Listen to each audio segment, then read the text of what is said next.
All right, now we're ready for the other structures anywhere. So now you'll come back and you try to get like something like this. You may just get 2 or 3 pictures of the elevations around the side of it, and then if you see any chips on the wood or anything like that, then we'll zoom in on it.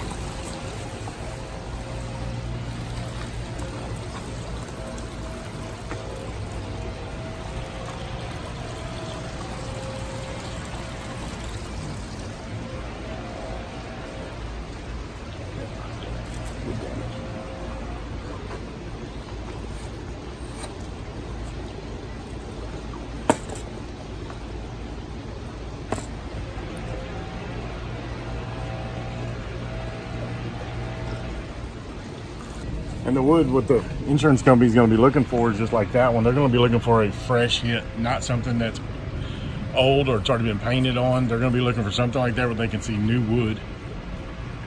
And then that's...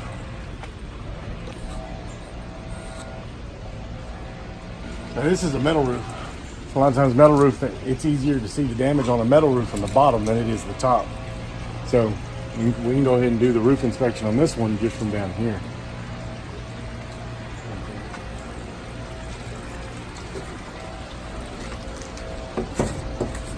Already.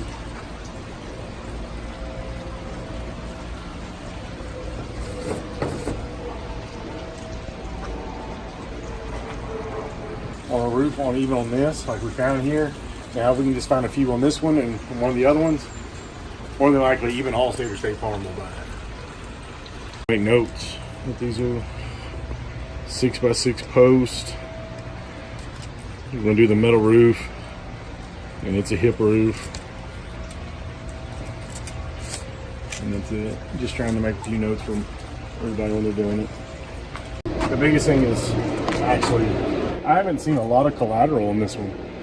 And that's what we're doing. When you're going around the elevations of all these things and you're looking at the fence, you're looking at the contents on the back porch, you're even looking at the people's cars. You're looking for collateral to build your whole defense that there's hail damage up on the roof. And that's what you're doing. So that's why the pictures are so important, because you're putting on together a whole case that this did happen.